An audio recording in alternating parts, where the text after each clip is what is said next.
Hello and welcome to another episode of Spoiler Appetite. I'm Tristan. It is Tuesday, midnight, June 16th, and my God, what a day I had all day yesterday. Honestly, I got up at 8 because the night prior had some Taco Bell and just completely fucking passed out. So I got up real early. And yeah, had a fun day yesterday. I'll say that much by basically doing a triple feature, in which I will definitely be talking about those movies that I saw recently. But yeah, I mean, other than that, just been reading some comics. Been keeping up with the Absolute Universe and everything. All that stuff. I basically finished all the Absolute titles that have at least been on the DC Infinite Universe app, and I gotta say, the last three that I caught up on were, oh boy, what was it? Martian Manhunter, Green Lantern, and The Flash. I'll just get the one out of the way.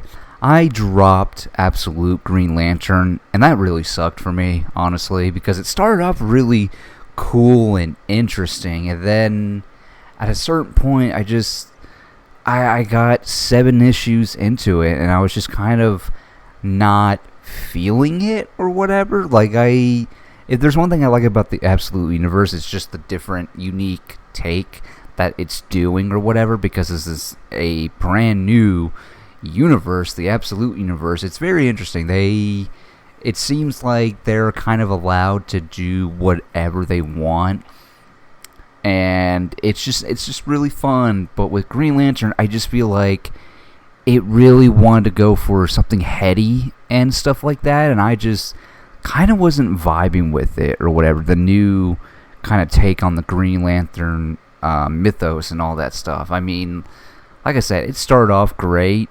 I do like the fact that the main Green Lantern, from at least the 7 issues that I was following, it really centers on the recently new Green Lantern that was introduced a couple years back with Far Sector, which I think was a great like mini series of sorts. And the fact that the Absolute Universe is going to center on that Green Lantern. I'm sorry, I'm just forgetting her name. I am just totally blanking on her name.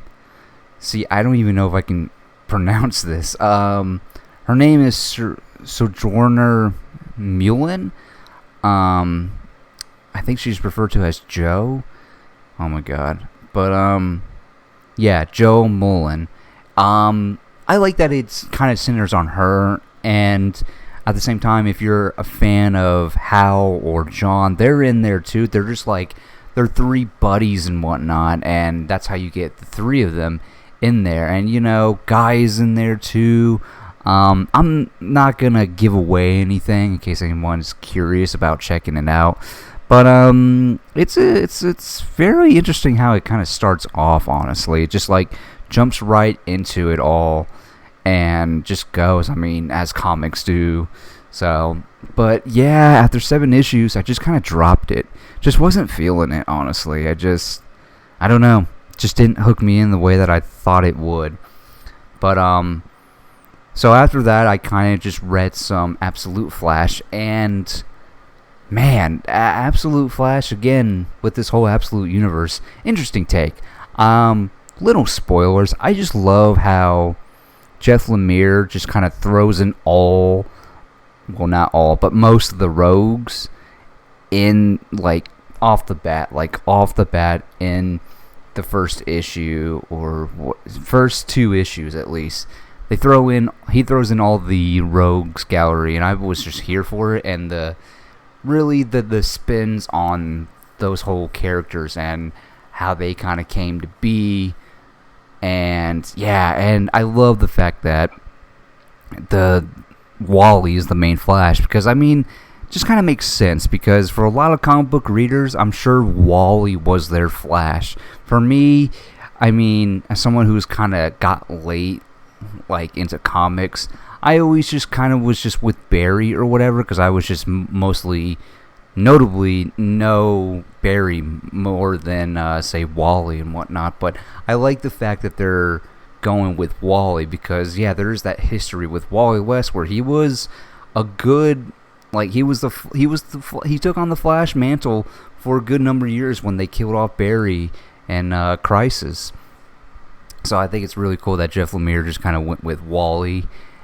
And yeah, it's just very good. I really dig it. I like the new spin on the Speed Force and all that. It was just really interesting, and having Barry kind of be the reason, along with Eleanor Thawne in there, and just very unique takes on it, honestly. And yeah, I really dig it. I like how the Rogues Gallery aren't necessarily bad guys, sort of say, like straight up villains. Like, yeah, they did something very shady or whatever, because they were a group, and yeah, interesting. And then, but prior to those two titles, I was on that Martian Man Hunter Absolute series, and my god, I mean, what a trip. Like, Absolute Martian Manhunter really feels like a series you should be on drugs to fully appreciate how, like, heady and very crazy the art is. Like, it's just such a cool, unique take on it, and I can absolutely see now why some feel that Absolute Martian Manhunter is, like, the best out of the Absolute titles. I don't know if it's my favorite, but man, it's really up there for me, honestly, because for me personally, my favorite title is Absolute Wonder Woman. I really just dig the whole vibe of Absolute Wonder Woman, being raised by a witch and coming from hell or whatever, and the Greek gods just, well, you're led to believe that they wiped out the Amazons or whatever. But yeah, I dug that. But Absolute Martian Manhunter should not be slept on. It's a very unique, very much like, you gotta really focus in when you're reading this, because like the art will kind of throw you off, and you're just kind of like, wow, this is kind of might throw you off just a bit. But yeah, that stuff was just great. And right now, I'm currently reading, what is it? The Nice House. The Nice House. What the hell is it called? It's, hold on, let me look it up, because I feel like I am just butchering the name. The Nice House on the Lake. Okay, I did have it. The Nice House on the Lake. A comic that is under DC Black Label, because for those that don't know, when it comes to comics, I only read like limited runs or, complete runs. Like, I like to read Elseworld stuff and like very, very like, complete runs. Like, I'm not really interested in the canon, although I am keeping up with the Absolute universe, obviously, which, again, is a universe that I told myself, it's like, okay, I've liked most of what I've read. I mean, notwithstanding Green Lantern, but I'll dive into that. But mainly, I just kind of read like DC Black Label comics or anything like that, Vertigo comics, like anything that has a complete run and not a continuing existing canon or whatever. And yeah, that's been kind of fun to read. It basically centers on these people who, these group of friends get invited, like, to this lake house by this one friend. Like, all these people know each other through this one friend and whatnot. Some know others more so than other people or whatever, and they get invited to this lake house, and the first issue ends with essentially the world has ended, and you got all these people that are in this house or whatever, just like basically living life because their friend Walter invited them here because he knew the world was going to end, and he basically wanted all his friends to come live in this lake house, to just live out the remaining of their days or whatever. And he's providing food and shelter and all this stuff, and yeah, it's been very fun to read, honestly, and just like it's a nice little pace, what's it called, a nice change of pace or whatever. So it's been fun, man. I mean, yeah, I just been loving reading things that I'll just like pick out as I create a new reading list every time I like finish my previous reading list, and it's just like I'm just looking for things that just kind of catch my eye. I mean, I'm not gonna read everything, but yeah, I'm here for it, and it's just been a lot of fun just reading comics and just really just getting into it and whatnot. So, but yeah, that's kind of what I've been up to, honestly. So, with that, let's just get into the topics that I have in my notes. Going way back, like a couple weeks, 2 weeks probably. Masters of the Universe came out, and although it's not doing well at the box office, I sure as fuck enjoyed the hell out of it, honestly. I mean, again, I'm not one to be a He-Man fan by any means. My only go-to was the whole was the Kevin Smith Netflix show, and I never even finished it. I only watched the first season, and I was like, yeah, I was kind of here for Kevin Smith, and I'm aware of He-Man, but I don't like ride or die for it. It's not in my nerd belt by any means. But Masters of the Universe came out, and really I only wanted to watch it because I love the director Travis Knight. I thought what he did with both Kubo and the Two Strings, and probably the best live action Transformers movie with Bumblebee, I thought, you know what, I'm here for it. I am here for it. I'm curious to see what Masters of the Universe is going to be like. And sure enough, I was digging all the trailers, and man, let me just say, the movie's really fun. Movie is so much fun. Lot of humor in it than I was expecting, honestly. Like, I figured it'd be a fun time and whatever, but oh my god, the humor, there was so much of it. Like, I was so surprised by it, honestly, and just kind of took me back, but the humor really landed with me, honestly, and so much so that I wasn't expecting Skeletor to be a funny motherfucker. Like, he was great. I mean, what Jared Leto did was amazing. I thought he really just kind of sold everything about Skeletor, because from the internet and the memes, Skeletor's a funny guy. He's a funny guy or whatever. And from the little clips I've seen from the OG 80s or whatever, it's like, yeah, he's got a sense of humor.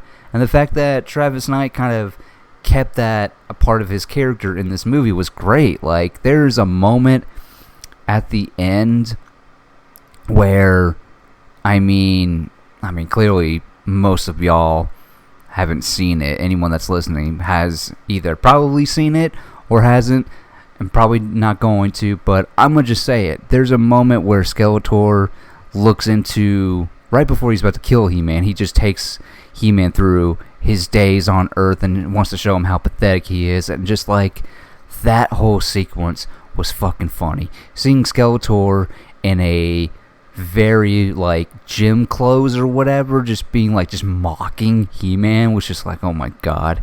And then, dressed up in like a suit and tie, and just having that moment with He-Man, just being like, what is this? Like, it was just so like, that whole part was just a hoot. Like, it really was a hoot. And yeah, man, it was just, Masters of the Universe was really fun. I mean, I imagine fans like it. If you're a fan of He-Man, I can't imagine you wouldn't enjoy this, because it's a lot of fun. Like, and even the action was great. I mean, I thought the action was really fucking good. And yeah, everyone's really good in it. I mean, Man-at-Arms, played by Idris Elba, I mean, he's really the emotional core to the whole movie, I feel, because he does have an arc. And man, it was just a lot of fun. And again, the theme song, the theme of Masters of the Universe, Eternia, it just so 80s coded. Like, every time it came on, I was just like, yeah, this is it. I mean, I listened to the song before I even saw the movie, and even I was just like vibing with it. And sure enough, the guy who scored Project Hail Mary and the 2 Spider-Verse movies apparently scored this Masters of the Universe movie. And also for the Eternia theme song, Brian May, lead guitarist for Queen, was on this. And oh yeah, you could tell. You could tell. Dude was just shredding it, and I think it's because of Brian May's like guitar riff for the song is just what makes that whole fucking theme. Like, it's amazing. I really dig it. And you know, it's a shame that it's not making enough money, but at the same time, I'm not surprised given the fact that it's like, well, it's He-Man. I mean, He-Man hasn't really had a strong staying power with the times or whatever, because you look at something like Ninja Turtles. I mean, we had Ninja Turtles in the 80s, the 90s, the 2000s, the 2010s. I mean, I'm sure there's even the 2020s. I mean, we recently got that Ninja Turtles movie back in the, 2023 or something like that. And, you know, Ninja Turtles has a staying power, and it's just like, it has its audience, and, you know, it still keeps going because it seems like there's always a new iteration, new take on the Turtles. Whereas with He-Man, it's like you had the 80s, and then the 2000s, and then that Netflix show. And I think there was another, like, kids Netflix show for He-Man as well. But it's just kind of like, okay. And yeah, you had the movie, the 80s movie, but, like, you just didn't really have He-Man, like, you know, keeping up with the times. And I'm not surprised that Masters of the Universe isn't doing well, because it's one of those things where it's just like, I don't think, it just never had a staying power. The fact that it just nobody kept up with the times with He-Man or whatever. And, you know, we're in this era where, yeah, there are definitely studios that want to try to revitalize these older franchises and to modern them up or whatever. But, I mean, most times it doesn't work. And Masters of the Universe, I think, is proving that. It's just like, I just don't think there's enough of a big of an audience that wants to go see He-Man, nor do they care. I mean, honestly. And so, again, I'm not surprised by it, honestly. It's a shame, because it's really a fun blockbuster movie, honestly. So, there's that. So, another thing that I recently watched, took me a minute to watch it because it's TV, but Amazon's Spider-Noir. That was interesting. I was very curious about from day one that they mentioned that they announced that they were going to do this with Nick Cage coming back to play Spider-Noir. He's not Peter Parker here, but he's Ben Reilly. But in any means, I watched it, and honestly, it was a solid time. I really liked it. I mean, I had to give it up for the people that made this. I mean, they really were going for that noir detective feel for it. Like, the story was very noir detective driven, but I also love the fact that, you know, just how they just like played the story out, and just felt like, yeah, this definitely feels like something from that genre. So much so that there are just certain camera shots that I was just like, this feels intentional. Like, the way that the camera is positioned it just feels so intentional, and I loved every minute of it. And I did watch it in black and white. I watched the whole thing in black and white. I don't know how anybody could have watched it like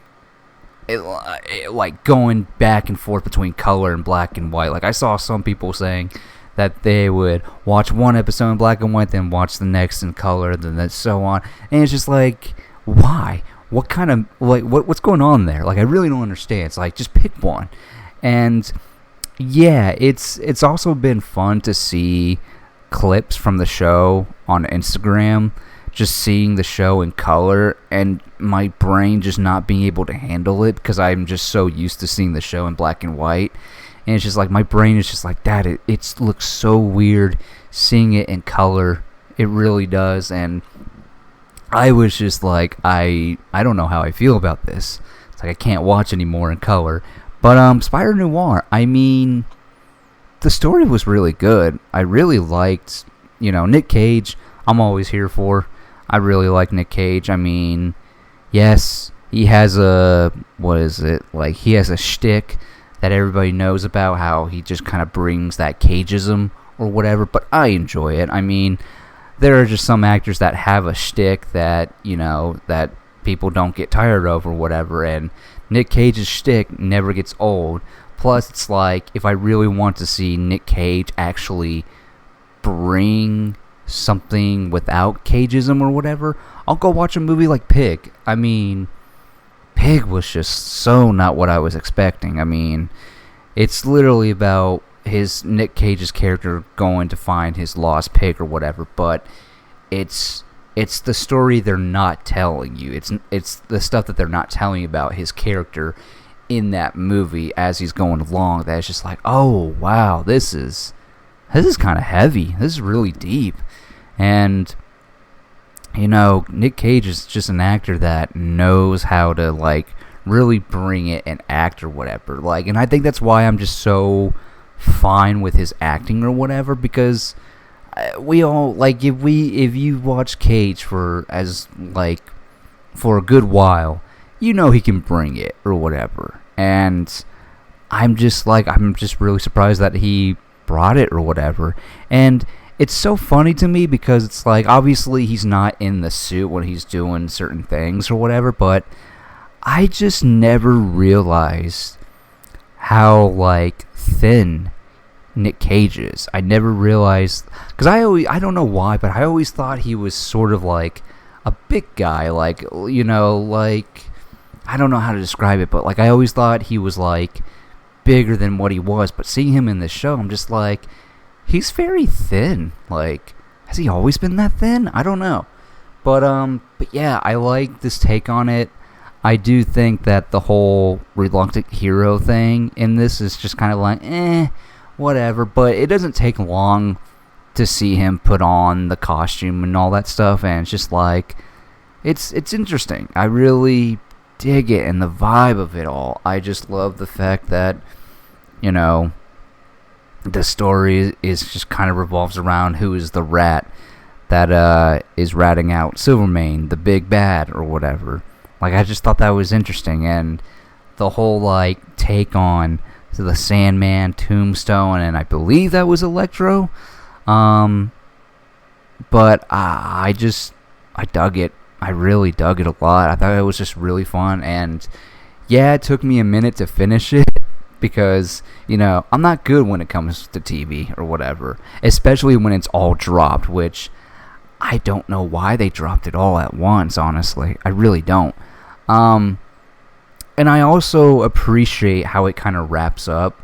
Like, it wraps up the season 1 story, but it doesn't, like, leave, like, open threads open or whatever for, like, it doesn't leave plots open for, we gotta wait for another season or whatever, or, that sense of, like, oh, this is what's gonna happen in season 2, we gotta fix this. It's like, no, it's very self-contained, and it wrapped up nicely. So, if this really is just a one and done, great, but at the same time, they can totally come back to this, honestly, if they wanted to. And I would so be here for it. I would so be here for it. Now, I don't know what the next story could be. I don't know. I don't care. If they want to do another season, great. If not, I mean, hey, I'll still probably rewatch this or whatever. So, but yeah, that was a lot of fun. That was a lot of fun watching that, honestly, especially in black and white. I think it really added to the whole experience. So, but yeah, I thought Spider-Noir was fun. Only 8 episodes. It's a good time. It's a really good time, honestly. So, forgive me as I take a sip of my Gatorade, because my throat is like drying up.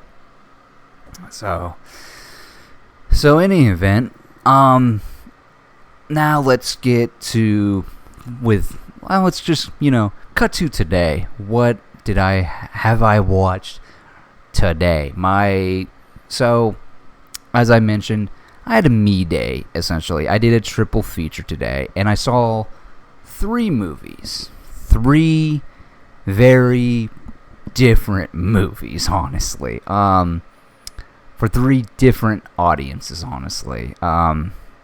So I'll just start with what I saw last, which was The Furious. The Furious is basically about a man trying to get his daughter back from these sex traffickers, and also having to team up. And along the way, he teams up with a journalist that's looking for his wife, who is also happens to be investigating these sex traffickers in this location. And it's a fighting movie. It's a kung fu movie, honestly, and I gotta say it was pretty good. It was pretty good. I will say how the villain gets his comeuppance or whatever at the end was kind of underwhelming. Like, I understood what happened, but I was just kind of like, that's kind of weird, but okay. I guess I'm just so used to villains getting their comeuppance in, the old-fashioned way. Whereas with here, it was just kind of like, okay, sure, whatever. Alright, I'll take it, whatever it is. But no, the fights were actually pretty fun, and the thing that I noticed most, and I don't know if this was intentional, but our main characters were just kind of like, they were fighters who were not going out of their way to kill these people, but they were just kind of like fighting in that kind of defensive mode or whatever. Sure, our main guy, who is the dad that's looking for his daughter that's, been kidnapped and, all that stuff, uses a hammer. He's got a little hammer and just beats the holy hell out of them, but it never feels like he's gonna kill them or whatever. It just like the shots that he did, he's like, he'll break bones, but he won't like go out of his way to kill. I mean, he does kill a couple of people, but for the most part, it's just like, it's very like he's fighting like in a defense mode or whatever, just being like only striking where it's gonna really hurt for them. And yeah, same goes for the journalist character, which it was just interesting. It was a really like very interesting kind of.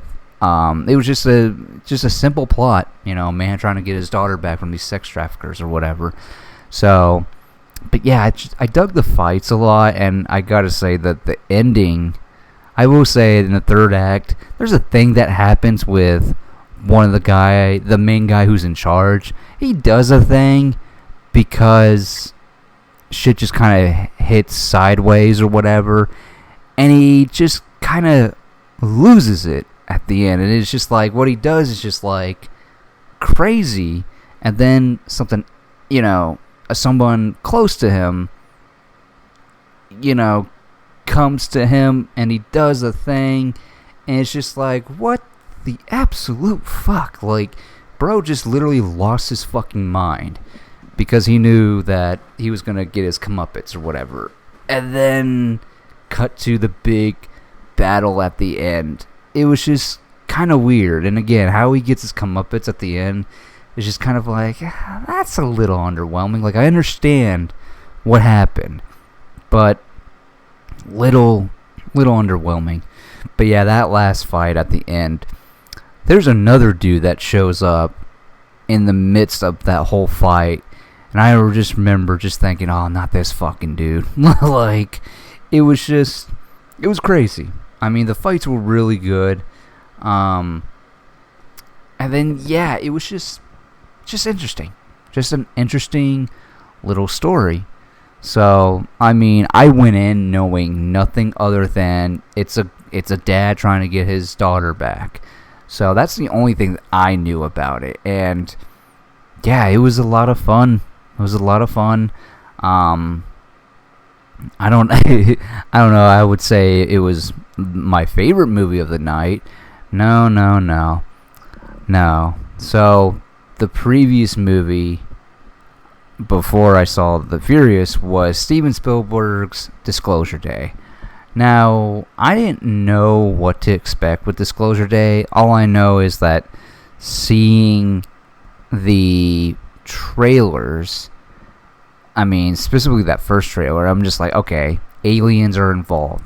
How or why, I have no idea. Saw the movie, and I just gotta say, I really liked how it started. I really like how we're just kind of dropped in the midst of the plot. Like, dude steals a thing from a company or whatever. It's alien related. So, but as the movie just played out, I was just so here for it. Like, that's the thing about Spielberg movies I've noticed, at least the ones that I've seen. It's like Spielberg knows how to pace a movie. He really seems to know how to pace a movie. Like, even when there's slower moments, I'm still, like, invested in it and everything that's going on. And, yeah, I thought this movie was really interesting. Like, so much so that I wouldn't mind seeing it again. Just because I'm just like, it's a very interesting movie. I mean, I'm surprised that, it got made. I mean, it is Steven Spielberg after all, and, Spielberg want to do aliens again, so why the fuck not? And just kind of how this movie got made in general, because apparently Spielberg knows some things or whatever that we don't, and just, I guess he took that inspiration and just decided to make a movie about it, or whatever. Yeah, it kind of makes you wonder what is out there just a bit or whatever. I mean, I love space. I definitely love space. I totally am in the firm belief that, yeah, there has to be life out there other than us. And that's the other thing, too, that I thought was very interesting about this movie is that, there's this idea that there's aliens out there, and then in the midst of the movie, we have a character that is very much believes in faith and religion and all this stuff, and is just kind of terrified of the idea of, people panicking if they find out that there's aliens out there. And it's just kind of like, I never really thought about that, honestly. It's just like, do religious people believe that they're like, are there some religious people that feel this way where, no, it's only us. We are the, superior species, and the idea of another species that's out there that is above us, above the human race, that scares them.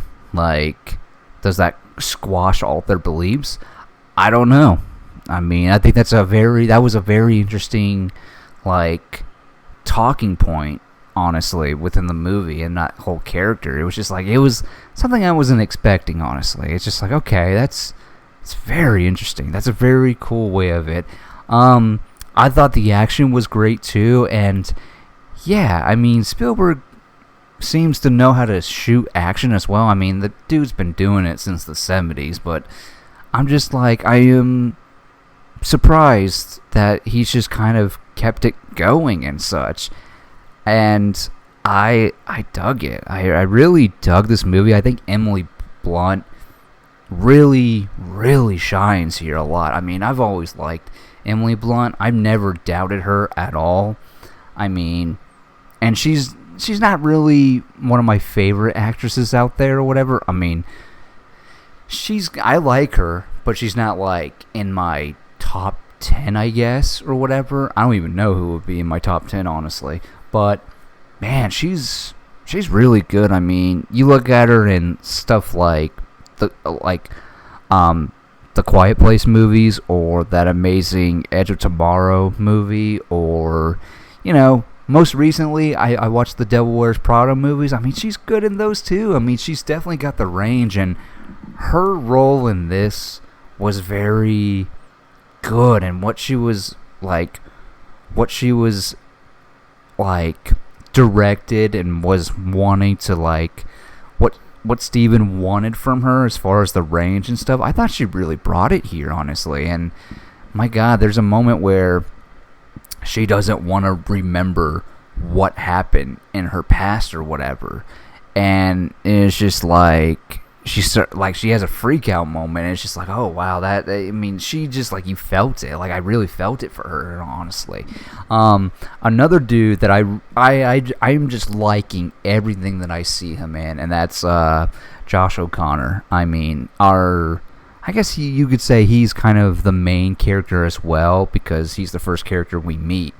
I just love seeing this dude in everything. I mean, from Challengers to Wake Up Dead Man to this, it's just Josh O'Connor's becoming one of my favorites. I mean, he's just every character that he's played that I've seen him in just feels so different from one another, and I dig it, and I just buy it. I buy it so much, and I like what the dude brings, honestly. But yeah, I think Disclosure Day is very it's very interesting. Kind of will make you think. I think the only setback with this movie is the wrap up can feel a little meh or whatever. I mean, I didn't feel that, but how it kind of wraps up is just kind of it is what it is, unfortunately. So, and how it ends is just okay, and that's that, I guess. But again, like I said, I would probably go see it again, honestly. I probably would. I don't know. Who knows? But in any event, I think that was definitely my favorite movie that I saw of the three that I saw today. Which leaves us to what I think was the worst movie that I saw. And not just because I have to say which of the ones were the worst or whatever. No, I truly thought this movie was just bad. And I'm talking about Scary Movie, aka Scary Movie 6. I'll just say what I said on Threads. You ever watch a movie that just meets your low expectations or goes even lower? Yeah, that's me with Scary Movie 6, honestly. I don't know, man. I was intrigued by it. I was intrigued the moment it was announced that the Wayne brothers were coming back to do Scary Movie because they got the rights back, all this stuff, and they're going to make a 6th movie. They're bringing everybody back, and they're going to make another one. I mean, I was like, okay, I'm here for the Waynes because, okay, I think realistically those were the only 2 good scary movies out there at the time, at least. I mean, yeah, other than that, it's just Scary Movie. I don't even know if I saw 3 or 4, honestly, or 5.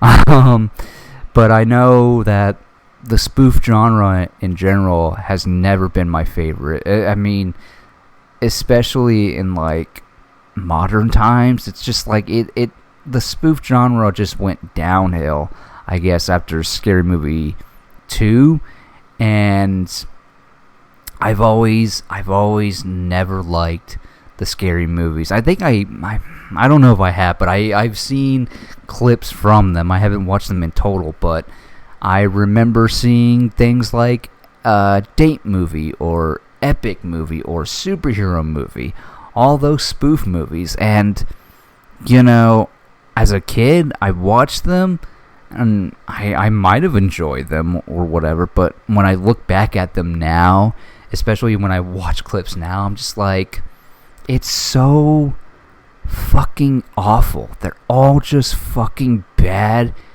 and stupid and awful. And I like stupid comedies, but the oh my god, like, and apparently it was the same group of guys too that did it, and it was just like, and the fact that, you know, not to pick on people, but like people that look at those movies and are just like, oh, these were the days. It's like, shut up. No, they weren't. They were bad then. They're bad now.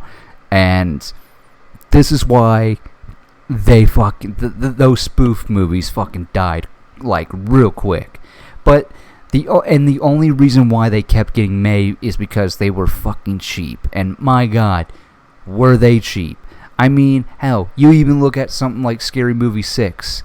Yeah, you can tell this movie was cheap. And honestly, I mean, this movie made its money back, and I'm happy for them. But oh my god, if they make another one, count me out. I don't know where to begin, honestly. And you know, that first trailer when it came out, I just the first joke, the pronouns joke. It's just like, really, this shit? It's like, really, like. Okay, it's like they them joke. Okay, great, awesome. Haven't heard that one before. So, but yeah, that trailer, and you know, there was a few things that made me laugh, but overall, I just kind of wasn't looking forward to this at all. I couldn't even tell you why I wanted to see this. You know, I just had a me day, and you know what? I just felt like, you know what? I've heard, you know, I saw the critics didn't like it at all, but I saw, you know, people actually enjoying this or whatever and all this stuff, and I'm just like, okay, you know, I'm not one, again, when it comes to reviews, you know, it's all about my opinion, but if I'm gonna have to, like, you know, go see a movie based on reviews, I'm going with critics, because generally I side with critics more so than general audiences or whatever. But yeah, I was just like, you know what, maybe it's just one of those movies where I'm just like, you know what, critics, I appreciate your input, but I thoroughly enjoyed it. Not the case. Scary Movie, or Scary Movie 6, we're just gonna call it Scary Movie 6, was dog water. It was just, oh my god, it was bad. And it's because it used the same shitty fucking formula from all those other terrible fucking spoof movies, which is, it's just one skit after the next skit after the next skit after the next skit, and it's just kind of like, that's kind of the fucking problem with these movies. It's like, it's just relying on the jokes. I mean, it's bad. It's fucking bad. I mean, I was almost getting shades of what I think is the worst fucking movie I've ever seen, which is Movie 43, where Movie 43 is that same thing where it's like, it's a bit, and then it's a bit, and then it's a bit, and then it's a bit. And yeah, Scary Movie 6 was giving me shades of that. And I was just like, this is what we're fucking doing? Like, just like, oh my god, like, they're just using that same fucking formula.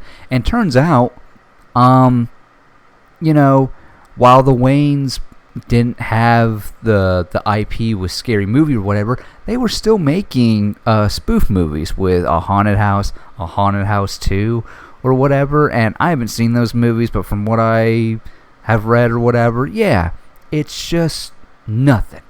It's kind of the same bit. But yeah, Scary Movie 6, that's what it was. It was just like bit after bit after bit, and that's, I thought that was bad. It was just bad. I mean, and there's no plot. That's the thing too. They're essentially spoofing Scream 5 and all that. And I just thought this was fucking bad. And it's really fucking funny when you look at the marketing for Scary Movie 6, where they're just like, every line is going to be crossed. We're back to offensive comedy, and it's like, okay, cool, but yet here I am not really laughing or whatever. I mean, granted, I will say I chuckled here and there, but it was just like little dumb jokes like thrown out or whatever, like little comments that characters would make that would get a chuckle out of me or whatever, and that was it.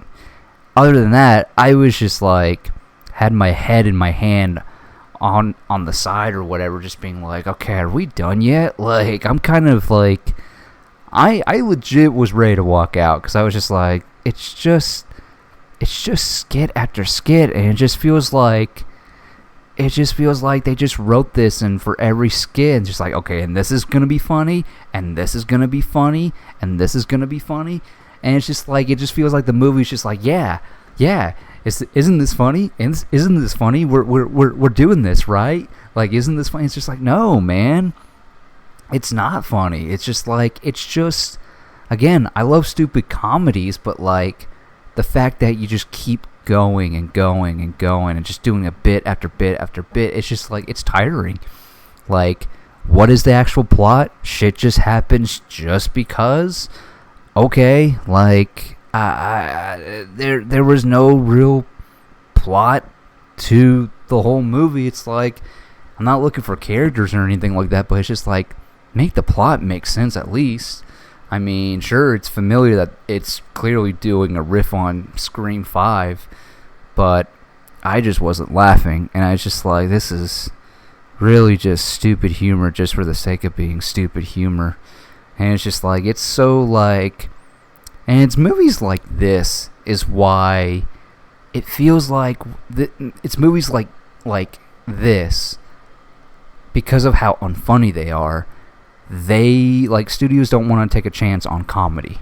Like, they don't want to take a chance on comedy movies. Like, and it's just like, and that makes me sad, because it's like, the world could use more comedies, but at the same time, it's like, how can we get more comedies when we got dog shit humor like this?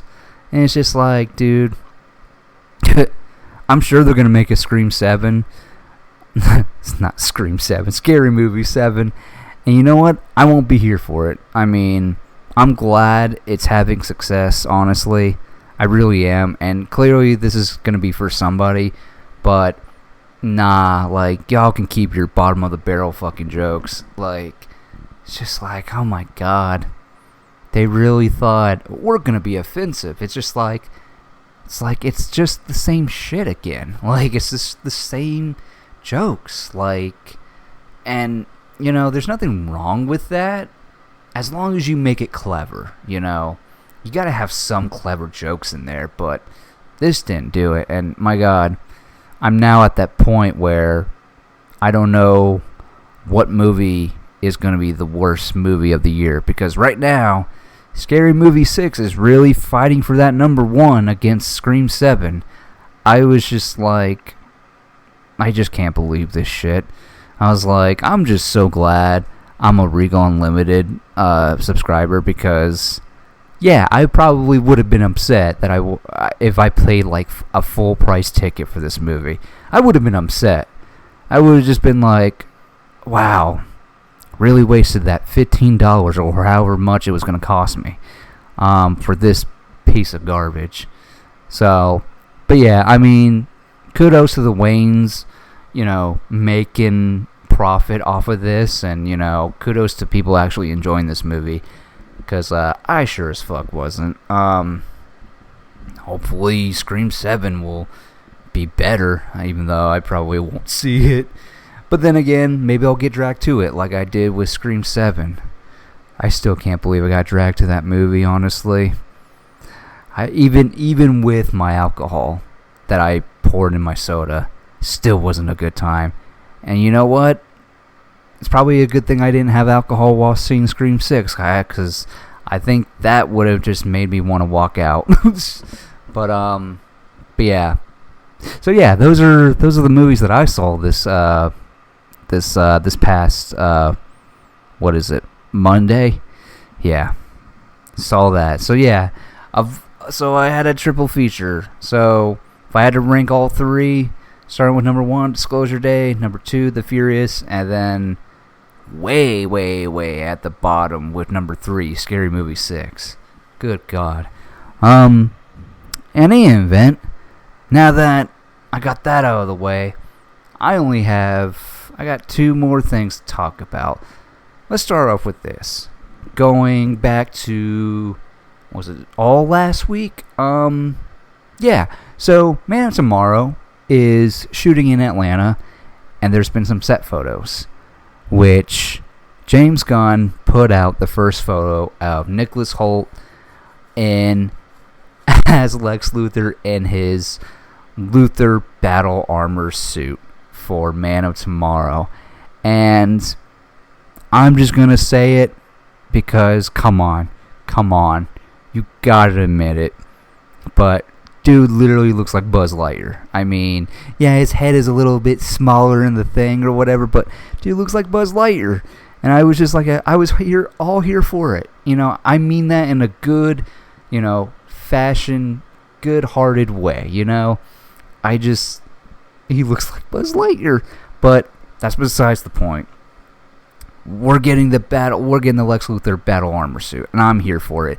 So much so that we got an even better look at it on set with those Atlanta set photos. And oh my god, I can't believe he's actually gonna. He's including the Lex Luthor battle armor suit, and I noticed too the Argus symbol on the front. That's an Argus symbol.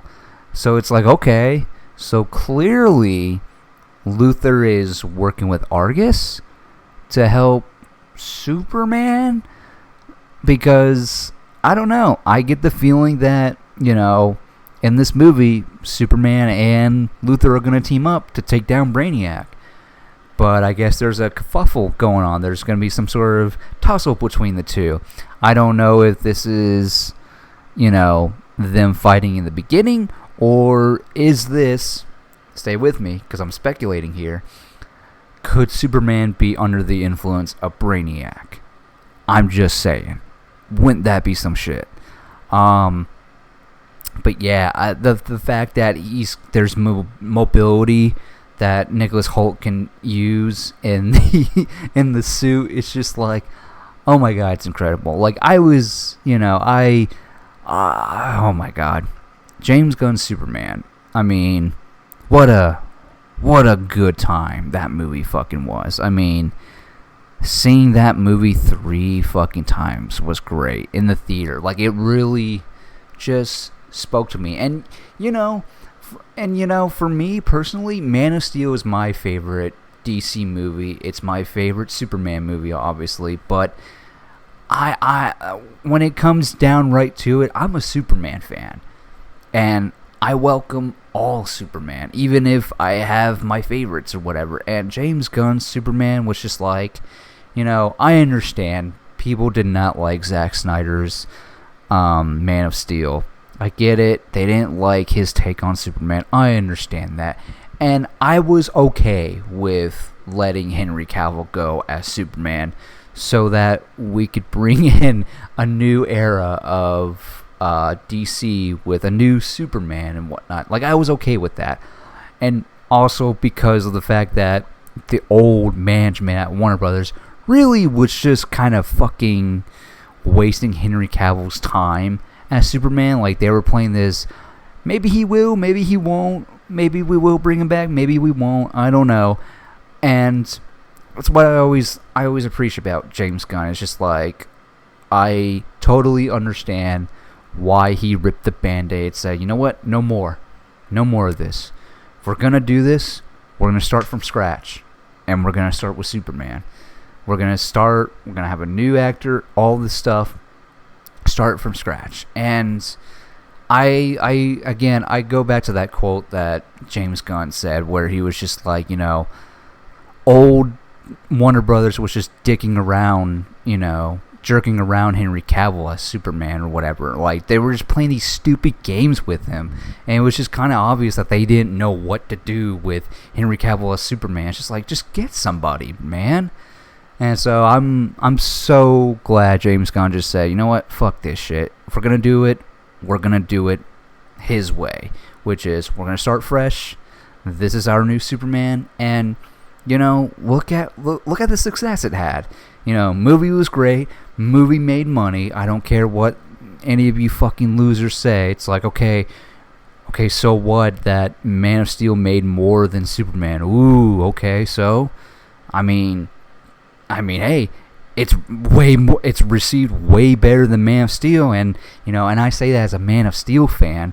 It's just like, I just want DC fans to be happy. I mean, I know you're not gonna satisfy everyone, but I like to at least get, like, I like to see the majority of DC fans, like, rally up and have a win for once, And clearly the take on Man of Steel just wasn't it. And I understand that, I totally get that. I'm sure Zack Snyder, if he had it his way, he was going to build up to the much lighter Superman. I'm sure he would have had that, because, I mean, if you look at something like the Justice League or whatever, his Justice League movie, his unnecessary 4-hour cut, yeah, he was getting there. I mean, there was going to be a progression, an arc of somewhat, of him seeing the light of, like, what it means to reach out to people. And, his Superman did save people, but in any event, I'm getting way off topic. I just love James Gunn's take on Superman. It's very classic, but modern Superman. Yeah, more so classic than anything else. And, David Cornsweet, man, he just brings it. He was great.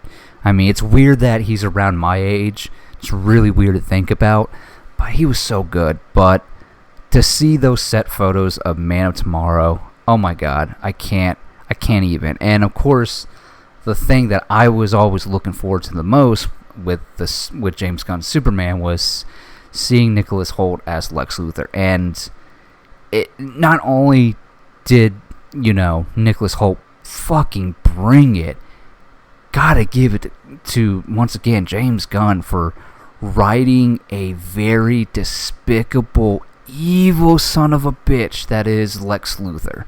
I mean, he wrote Luthor so fucking sinister. Like, that whole Russian roulette moment in Superman was just like, holy fuck. And how he wrote Lex to basically just shrug it off, and he's just like, well, guess I gotta get somebody else. I thought that would last longer. It's just like, ooh, you hate this dude. Ooh, you hate this dude. But I'm so glad that Lex will be back. Nicholas Hoult as Lex will be back for Man of Tomorrow. And the extra treat that we're gonna get, that he's gonna be in the battle suit armor. Like, I mean, dude, like, you cannot sell me more on this fucking movie. And, like, you can't even deter me from this movie at all. Like, let the haters hate. I don't care. Like, as a DC fan, this just tickles me to no end. Like, I don't know what to say, man. Like, I'm really looking forward to this, and seeing those set photos, man. Just, oh my God, really just really gets my DC nerdiness going. Just like, oh God, I can't wait to see how it plays out in the movie. Honestly, like, is he gonna have little, like, fucking lasers coming out of his, like, wrist or something? Like, I don't know. All I know is I can't fucking wait to see that suit in action. It's gonna be fucking awesome. I can't wait. God. Yeah. And a lot could go wrong, too. I mean, hey, Man of Tomorrow could suck. But based on the previous movie, I don't know. I really fucked with that previous movie a lot. So I'm looking forward to this. And just like in James Gunn, I trust. I totally trust him. And yeah, I'm curious to see his take on Brainiac, honestly. Is he going to be organic, or is it going to be the robot? I don't know. And I trust his casting choice too, even though I've never heard of him. I look forward to it. So yeah, The Man of Tomorrow set photos, amazing. A+, I give it. So with that being said, I want to end this episode on a trailer. The Social Reckoning. So, I'm a movie fan at heart, and one of the movies that I saw, I want to say during the pandemic, was The Social Network. David Fincher's The Social Network, written by Aaron Sorkin. That movie was so fucking interesting to me, honestly. I didn't know what to expect. And all I know is it's essentially the origin story of Facebook and how it came to be. And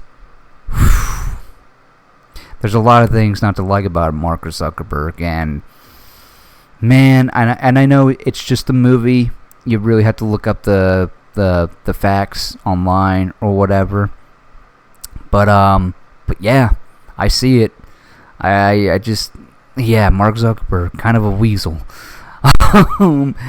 Any event, we're getting I wouldn't even call it a sequel, honestly. I would really call it sort of like, I don't even know what you would call it, but essentially but like another chapter in Mark Zuckerberg's life with Facebook. And that is those trials that were going on from, what was it, during the pandemic. And I think, if I read that right, the case didn't finish till 2025 last year. I haven't gone into the specifics, but essentially it's about Facebook going through those privacy those privacy protections and all that stuff, and enabling certain things with politics and all this stuff, and just it's all that shit. It's all of that shit. And the first trailer came out this post week, and my god, it was just kind of like it's a trailer, but it also kind of felt like a mini short film. It was just so oh my god, we're gonna get into it.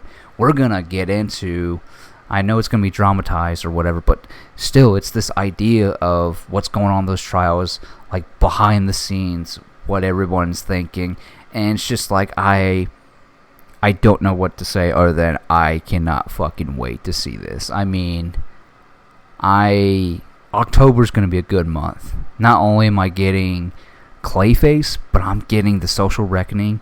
And yeah, David Fincher's not coming back to directing, but I mean, it's the same writer. It's Aaron Sorkin. I mean, he's decided to take over the directing chair, and honestly, I just love the fact that, Aaron Sorkin was probably watching those trials just being already just thinking too easy.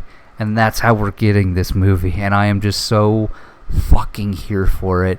And actor Jeremy Strong is taking over the role as Mark Zuckerberg because, according to Aaron Sorkin, the reason why Jesse Eisenberg isn't returning is because Jesse Eisenberg doesn't want to be associated with Mark Zuckerberg anymore, because from what Aaron Sorkin said, he said, Jesse is just tired of all these people giving them these business cards to sign that say I'm the CEO, bitch, or whatever. And also because of the fact that, Jesse Eisenberg last year went on a talk show host and even talked about, because I totally forgot about this, where he talked about he basically was just I just don't want to be associated with him. I have nothing against the guy, I just don't want to be associated or whatever. And I'm sure the movie's going to be great. And you know what? Fair enough to Jesse Eisenberg. I totally understand that. I totally get it. I mean, it's a shame he didn't come back, but at the same time, it's you know what? Jeremy Strong. My god. It's just yeah, I can see it. I totally fucking see it. just from that trailer. I mean, I've seen Jeremy Strong in things. It's been a minute since I've seen him in anything. I know he's got that Succession show, which again, I'm not a TV guy by any means, but I saw him in the Trials of Chicago 7. I think that's what it was called. Really good in that. I mean, totally opposite of what he plays here, which, again, that's the beautiful thing about acting. Like, you can do new things. You can try things. You know, it's called range for a reason. And, god damn it, I'm so excited for this. I'm almost scared. I'm almost scared because it's just like, man, please don't let this be an incident where the trailer is so much better than the movie, and the movie just lets me down. God, I hope not. And yeah, you got some familiar faces. You know, you got Bill Burr's in it.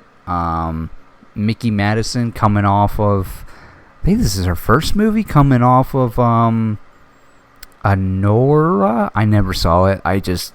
Which, you know, for me, I just didn't have any interest in that movie at all. But her coming off of that to do this is just like, I love to see it. I love to see her going places or whatever. I'm sure she's a great actress. I mean, I can't say anything about it, but she looks great in this.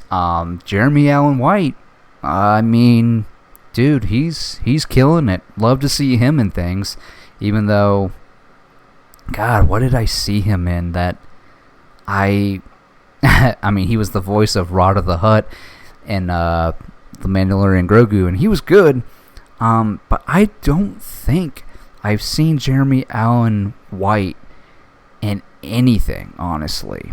I mean, other than just clips of the Bear, the trailer from the Bear trailer, and really, that's it. I don't really know anything, but love to see that dude getting work. I love seeing actors just getting work. Like, I know the names, even though I've never seen their work. Like, it's just good to see him in things. It's always good. But yeah, The Social Reckoning, I'm fucking here for it. I love a good drama. I love my dramas, honestly. I think if I had to pick a favorite genre, it's drama. Yeah, it's definitely drama for me. Like, my favorite genre is definitely drama. I mean, I would have said action adventure, but nah, man. I fuck with dramas more so than action adventure movies, honestly. And The Social Reckoning just looks like one of those things I'm gonna fucking eat up like candy. I can't wait. I cannot fucking wait, man. Just looks so good and tense. Like, man, it's good to be a movie nerd. But in any event, yeah. So that's all I got for today. I'm gonna probably go read some comics, maybe play some Marvel Rivals, because my boy Cyclops is in the game, and I've only played him for a little bit because had a busy weekend also, because that's what I really should have talked about. I went to my first concert this past weekend. Went to go see Youngblood, and it was for my girlfriend's birthday, and had a great time with that. Loved the opening with The Warning. 3 sisters forming a band from Mexico, and they play rock music, just great. And then seeing Youngblood, it was so weird because I was going into this feeling like, am I going to be a party pooper? Because I was just like, I don't know, like once we got in, we were settled, waiting, I was just like, I've never been to a concert, like, and I've listened to his music before, like months in advance. Wasn't sure how I was going to feel or whatever, and man, that dude came out and fucking entertained like nobody's business. I mean, I'm surprised I still have my arms attached because, man, every time that dude was like, I want to see your hands, I just raised both of them up, and my God, it was just great. And man, he was a good fucking performer. Like his songs, like the vibe was definitely there, and him, paying tribute to Ozzy Osbourne by singing Black Sabbath's Changes. That was just very cathartic for me, honestly, if I'm going to be honest. And that's as close as I'm going to get to seeing Ozzy live or whatever. And, yeah, Youngblood, I mean, dude was great. Had a really fun time. I'm trying to close the show. Anyway, so yeah, just thought I'd throw that out there because I was just really reminiscing about this past weekend. So, but in any event, thank you all so much for listening once again to this podcast. Again, as I always mention, just a hobby I love to do. I just love to get on here and talk about shit and just like really talk it out, because it's just doing this really helps. Because, if I'm always talking to myself internally about certain things, the least I can do is put it out on the recorded podcast and whatnot. I just talk about things, life, the shit that really like interests me. So I think anybody that listens to this podcast, honestly. So thank you so much. So in any event, that'll wrap it up for Spoiler Appetite for this week. Thank you all once again for listening. I'm Tristan, and you've just been spoiled.